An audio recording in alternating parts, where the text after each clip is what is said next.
Assalamualaikum warahmatullahi wabarakatuh. Perkenalkan, nama saya Ismailuddin. Saya mahasiswa Prodi Magister Manajemen di Universitas Widya Tama. Pada kesempatan ini saya akan mengucapkan terima kasih kepada dosen pengampu yaitu Bapak Dr. Muhammad Rozai Istanbul, Eskom MT. Dan pada kesempatan ini saya akan menjelaskan mengenai tugas besar yang diberikan yaitu tentang analisis OSCM khususnya di perusahaan yang telah saya buat yaitu PT Saigon Coffee. Dan penjelasan akan saya sampaikan di slide berikutnya. Pertama-tama saya akan menyampaikan dulu profil PT yang telah saya buat sebagai supplier. Yang pertama jenis perusahaan saya yaitu industri perkebunan yang berdiri pada tanggal 1 Mei 1994. Pemiliknya Ismailuddin, dalam hal ini berfungsi sebagai supplier. Dan jumlah karyawan yang ada yaitu 20 orang.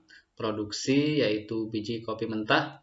Alamat perusahaan yaitu terletak di Jalan Terusan Kapten Halim, Purwakarta, Jawa Barat, Indonesia. Kemudian siapapun itu ataupun customer bisa menghubungi kami dengan website yaitu www.saigoncoffee.id. Email yaitu tertera di sini layanan.saigoncoffee@gmail.com. Kemudian nomor kontak yang tertera yaitu 0877 3160 3440. Baik, pembahasan selanjutnya akan disampaikan di slide berikutnya. Baik, untuk di slide ini saya akan menampilkan list of content yaitu isi apa saja yang akan dibahas dalam tugas ini atau video ini. Yang pertama yaitu berkaitan dengan background of the problem, yaitu berkaitan dengan bagaimana menjelaskan masalah secara umum yang terjadi di perusahaan, khususnya di PT Saigon Coffee. Poin yang kedua yaitu mengenai Grand Theory, yaitu teori-teori dasar yang berkaitan dengan masalah atau topik yang akan dibahas. Kemudian konten yang ketiga yaitu the rule of ESCM dan ERCRCM, yaitu berkaitan dengan menjelaskan peran ESCM dan ECRM untuk menyelesaikan masalah yang ada di perusahaan khususnya PT Saigon Coffee. Dan poin yang terakhir keempat yaitu akan membahas mengenai usulan sistem baru yang akan digunakan untuk mengembangkan SCM di PT Saigon Coffee. Dan slide berikutnya akan menjelaskan mengenai background of the problem.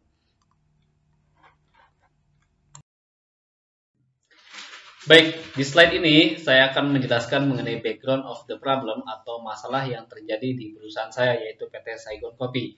Pada dasarnya PT Saigon Coffee selalu memiliki banyak masalah, tapi masalah yang paling penting dalam hal ini yaitu berkaitan dengan demand atau pemesanan produk biji kopi mentah dari konsumen atau PT Go Coffee Roastery. Nah, permintaan barang yang tidak prosedural sering terjadi dan ketidakpastian kuantitas demanding dari konsumen juga sering terjadi pada dasarnya. Nah, jadi perusahaan sering mengalami pembelian barang yang tanpa prosedur dengan baik. Biasanya kondisi ini terjadi ketika mendadak harus memproduksi suatu produk, artinya PT Saigon Coffee itu harus mendadak memanen kopi mentahnya di perkebunan. Namun, keputusan ini justru menjadi penghambat dalam pelaksanaan produksi dan pengadaan barang, khususnya biji kopi mentah di perusahaan atau PT saya. Pengadaan kopi mentah itu tidak bisa sekaligus diadakan, karena hasil panen perkebunan kopi sudah memiliki jangka waktu tertentu. Itu masalah yang pertama yang terjadi antara supplier dan konsumen pertama, yaitu PT Go Coffee Roastery. Dan permasalahan berikutnya akan saya sampaikan di slide berikutnya.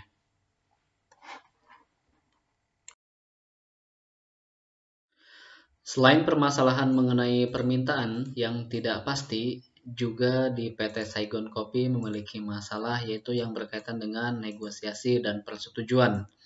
Negosiasi dan persetujuan ini dilakukan antara dua pihak yaitu PT Saigon Coffee dengan konsumen satu yaitu PT Go Roastery. Masalah yang sering muncul dalam proses bisnis ini yaitu konsumen selalu menunda persetujuan pembelian sehingga memperlambat lead time atau total keseluruhan waktu yang telah direncanakan, dan hal ini bisa meningkatkan biaya yang tidak efektif sehingga berdampak pada keterlambatan produksi atau panen kopi di PT Saigon Coffee. Hal ini atau hal lain yang sering terjadi yaitu terlambatnya upload faktur permintaan atau pembelian sehingga menimbulkan kurangnya kepercayaan sesama pembisnis.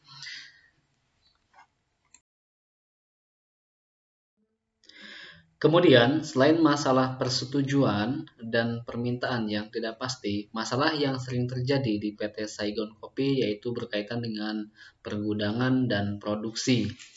Permasalahan ini bisa dideskripsikan seperti berikut. Yang pertama, produksi tidak sesuai dengan target yang telah ditentukan. Kemudian, kualitas kontrol yang cukup rendah yang berada atau yang terjadi di PT Saigon Coffee. Kemudian, kapasitas tersedia lokasi pergudangan setelah produksi kurang dan tidak terorganisir dengan baik oleh manajemen. Kemudian, masih mengelola secara manual. Kemudian yang terakhir, packaging kopi kurang bagus. Nah, untuk pengelolaan yang secara manual, memang di PT Saigon Coffee pelaksanaan operasi ataupun panen masih menggunakan sistem yang manual, tidak melibatkan banyak teknologi yang melibatkan digital. Kemudian packaging kopi kurang bagus, yaitu diakibatkan karena mesin yang digunakan itu masih manual, jadi belum melibatkan teknologi digital juga.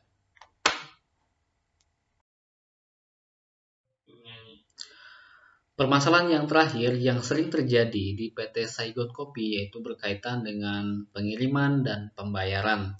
Hal ini menjadi penting karena pembayaran merupakan poin yang paling krusial dalam transaksi antara dua pihak, yaitu PT Saigon Coffee sebagai supplier dan PT Go Roastery Coffee sebagai konsumen atau produsen pertama.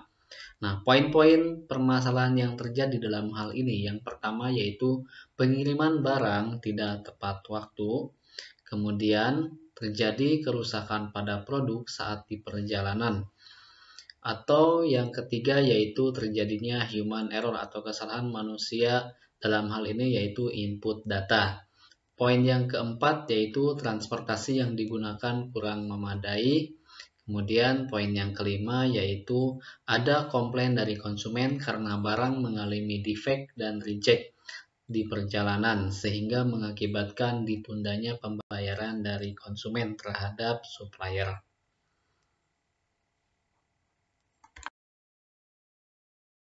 Baik, di slide ini saya akan mencoba menjelaskan mengenai Grand Theory atau teori dasar yang berkaitan dengan supply chain management.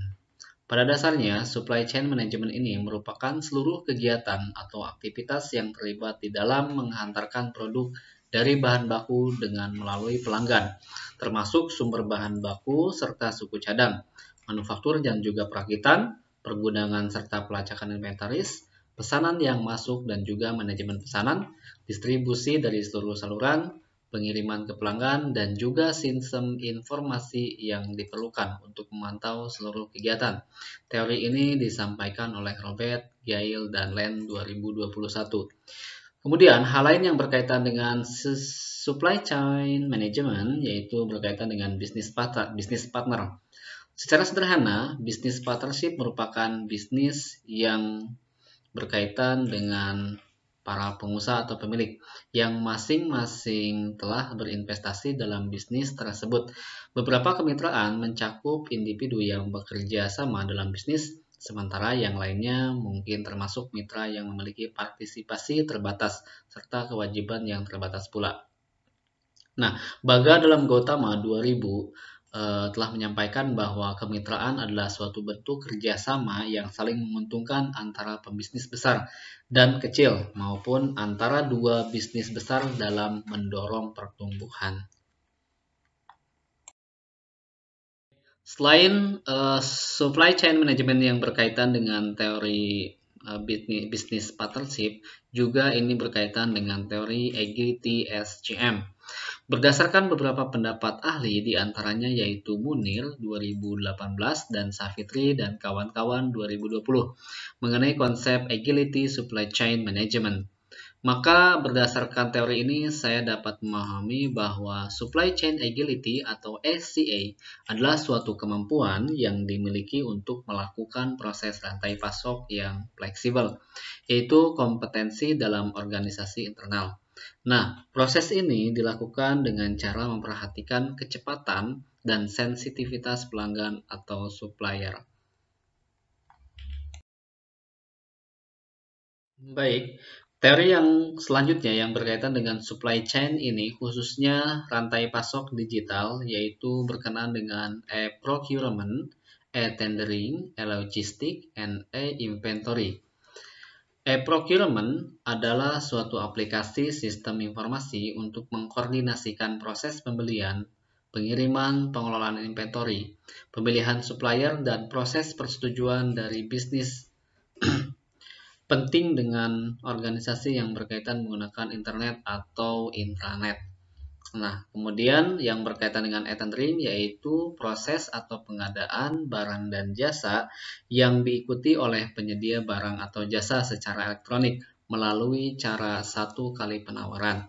Jadi, dalam proses ini pelaksanaan dilakukan secara cepat dan selesai dalam satu proses bargaining atau tawar-menawar. Kemudian, yang berkaitan dengan supply chain rantai pasok digital yaitu e-logistik. Nah, e-logistik ini adalah serangkaian proses yang meliputi kegiatan perencanaan, pelaksanaan, hingga pengawasan terhadap suatu proses perpindahan, baik barang atau jasa, energi, ataupun sumber daya yang lain dari tempat awal menuju tempat tujuan. Kemudian, yang terakhir mengenai rantai pasok digital yaitu e-inventory. Nah, e-inventory ini adalah stok dari suatu item atau sumber daya yang digunakan dalam suatu organisasi perusahaan. Nah, pada prosesnya yaitu menggunakan sistem informasi manajemen berbasis digital. Jadi, keempat aspek ini semuanya menggunakan aspek digital untuk mempermudah dan mempercepat proses supply chain management sehingga effective cost dan bisa memiliki nilai competitive advantage yang tinggi di perusahaan atau PT Saigon Coffee dan juga diharapkan bisa meningkatkan kepuasan pelanggan terhadap produsen atau konsumen satu hingga konsumen tingkat terakhir.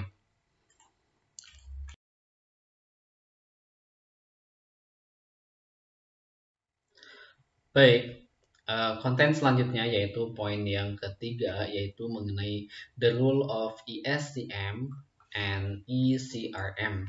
Yaitu hal ini akan menjelaskan mengenai peranan atau fungsi dari Electronic Supply Chain Management dan Electronic CRM atau Customer Relationship Management. Nah, untuk ESCM atau Electronic Supply Chain Management yaitu sebuah konsep manajemen di mana perusahaan berusaha memanfaatkan internet dan teknologinya untuk mengintegrasikan seluruh mitra kerja yang ada di perusahaan. Nah, terutama yang berhubungan atau yang berkaitan dengan sistem pemasukan bahan-bahan atau sumber daya yang dibutuhkan dalam proses produksi untuk proses supply. Nah, sebetulnya untuk memaksimalkan atau sehingga fungsinya menjadi efektif, sebetulnya ada 3 syarat utama dan prinsip dasar yang harus diperhatikan di dalam merencanakan sebuah supply chain management di perusahaan secara umum atau khususnya di PT Saigon Coffee yang saya jalani sebagai supplier biji kopi mentah terhadap PT Go Roastery Coffee.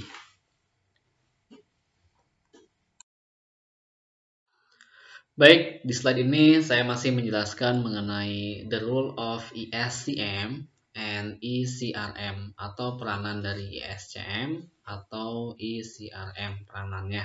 Nah, untuk memaksimalkan peranan dari fungsi Electronic Supply Chain Management dan manajemen hubungan dengan pelanggan harus memenuhi syarat, khususnya mengenai yang pertama, yaitu melihat bahwa hakikat informasi dalam hal ini harus merupakan pengganti atau substitusi dari keberadaan inventory, biaya terbesar rata-rata perusahaan atau khususnya di PT Saigon Kopi. Maka, memperlakukan informasi harus sama persis dengan melakukan manajemen inventory. Itu merupakan syarat di SCM atau peranannya di PT Saigon Coffee. Dan yang kedua syaratnya yaitu supaya bisa diimplementasikan secara maksimal dan menghasilkan competitive advantage dan ujung-ujungnya adalah customer satisfaction. Nah, dari ketiga unsur yang telah disebutkan tadi di atas, yaitu mengenai biaya, ketepatan, dan kualitas.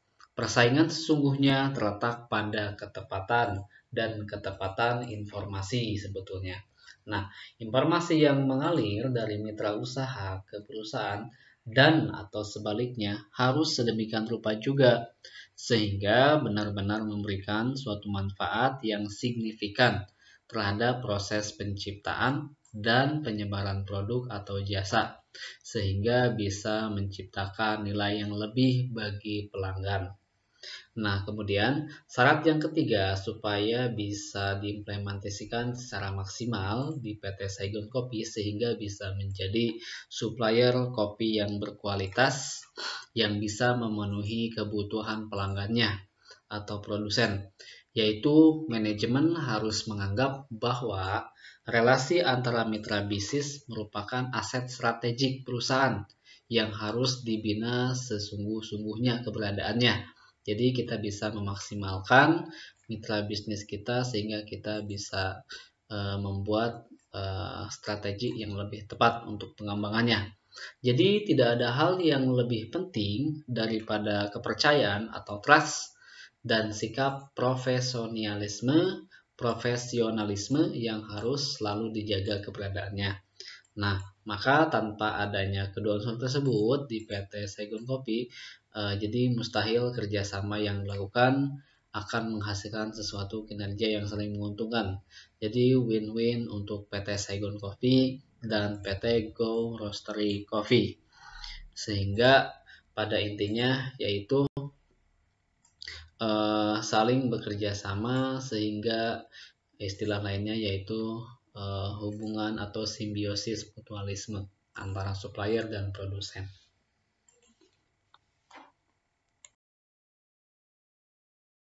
Kemudian peranan dari SCM dan ICRM ini di PT Saigon Kopi sebetulnya fungsinya yaitu untuk meningkatkan kualitas dan pengembangan di suatu perusahaan sehingga proses supply chain management bisa berjalan dengan efektif dan efisien dan juga bisa meningkatkan added value atau nilai tambahnya bagi perusahaan dan kepuasan konsumen itu tersendiri. Jadi ICRM merupakan kebalikan dari SCM sebetulnya, yang mana berusaha untuk memanfaatkan internet ataupun jaringan ataupun teknologinya untuk menyatukan atau mengintegrasikan perusahaan dengan seluruh calon konsumen. Nah, di sini salah satunya yaitu PT Saigon Coffee terhadap PT Go Roastery.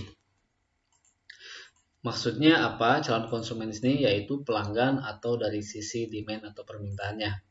Nah, sebetulnya ada 6 syarat yang harus dipenuhi atau yang bisa dipenuhi oleh PT Saigon Kopi sebagai dasar yang harus dipahami dalam melakukan implementasi e-customer relationship management yang efektif. Nah, pembahasannya akan dibahas di slide berikutnya. Nah, seperti yang telah disampaikan tadi, ada 5 prinsip dasar yang harus dipegang oleh PT Saigon Kopi untuk mengimplementasikan peran dari e-supply chain management dan manajemen hubungan dengan pelanggan secara elektronik atau digital. Yang pertama yaitu kita harus mampu melihat bahwa untuk menciptakan sebuah produk atau jasa khususnya adalah biji kopi mentah tentunya perlu memiliki atau mempertimbangkan durasi waktu tertentu. Maka ada baiknya jika perusahaan dapat mengerti kebutuhan pelanggan atau dalam hal ini PT Saigon Kopi memahami kebutuhan dari PT Go Roastery sebagai produsen atau konsumen tingkat pertama. Antisipasi kebutuhan lebih awal tersebut dapat meniadakan jeda waktu penyiptaan produk atau jasa tersebut, sehingga di mata pelanggan, perusahaan seolah-olah dapat memenuhi permintaan mereka secara sangat cepat. Kemudian juga prinsipnya, yaitu yang bisa diterapkan oleh PT Saigon Kopi, perusahaan harus mengerti bahwa sesungguhnya informasi merupakan aset strategik yang tidak ternilai harganya.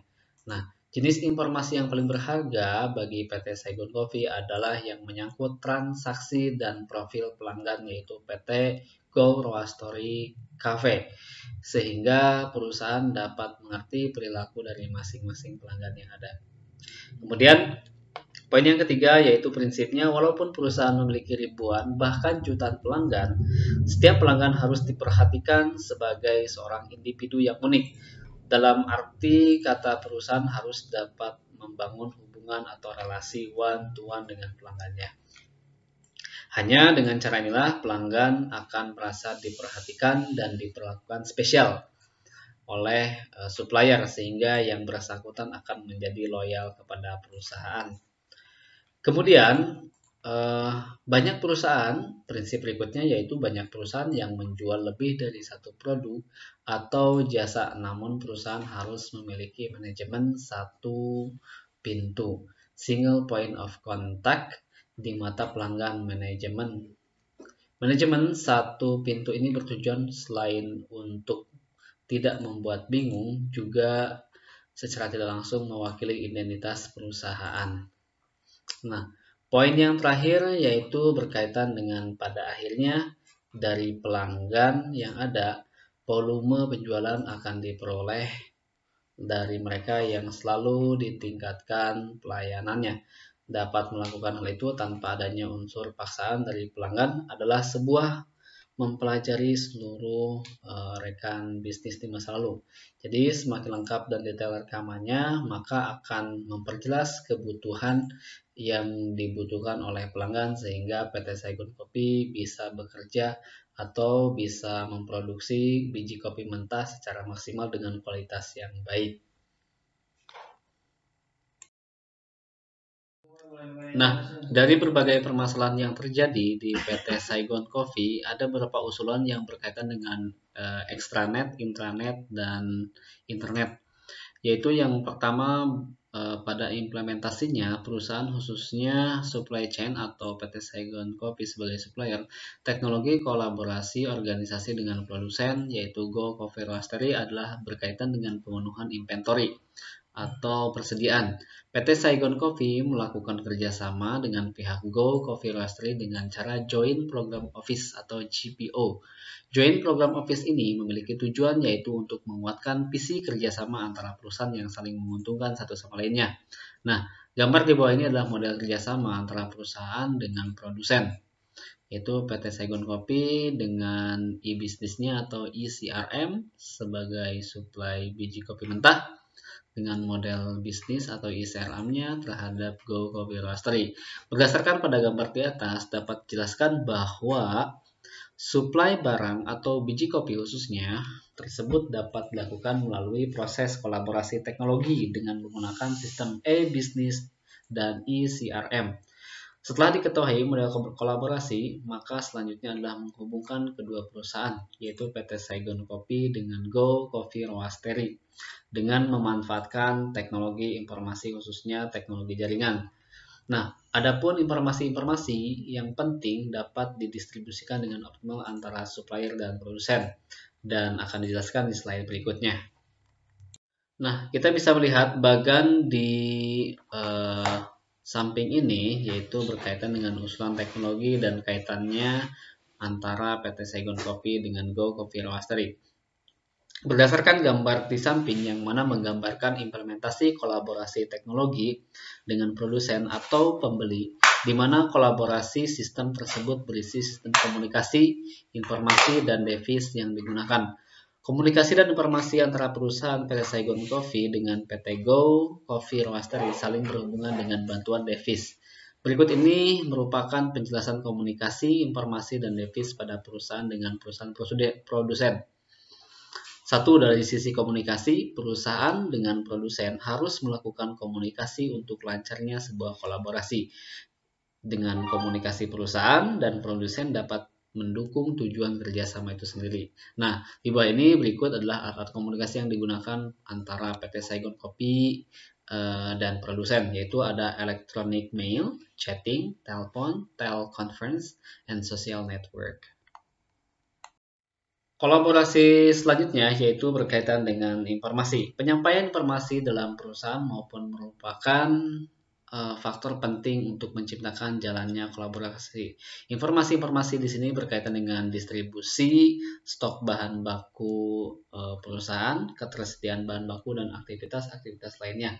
Berikut merupakan aktivitas yang dilakukan untuk menyampaikan informasi antara perusahaan dengan produsen ataupun sebaliknya, yaitu berkaitan dengan storing, berkaitan dengan synthesizing, transferring, dan accessing. Nah, poin yang terakhir yaitu berkenaan dengan device. Dalam penyampaian komunikasi dan informasi tersebut, perusahaan atau di sini adalah supplier dan produsen menggunakan alat untuk meningkatkan produktivitas kinerja perusahaan dan produsen. Alat-alat yang digunakan untuk memperluas secara langsung yang berkaitan dengan inventory atau persediaan bahan baku. Alat yang digunakan untuk pertukaran informasi dan komunikasi tersebut adalah e-business dan e-CRM. E-business and e-CRM sendiri digunakan karena perusahaan dan supplier dapat memasukkan data dengan satu kali dengan data yang dapat diakses oleh berbagai pihak, yaitu pengiriman barang, manajer, dan lain-lainnya. Nah, demikian pembahasan mengenai tugas besar SCM yang diberikan dan semoga bermanfaat. Mohon maaf apabila ada kesalahan. Sekian dari saya. Assalamualaikum warahmatullahi wabarakatuh.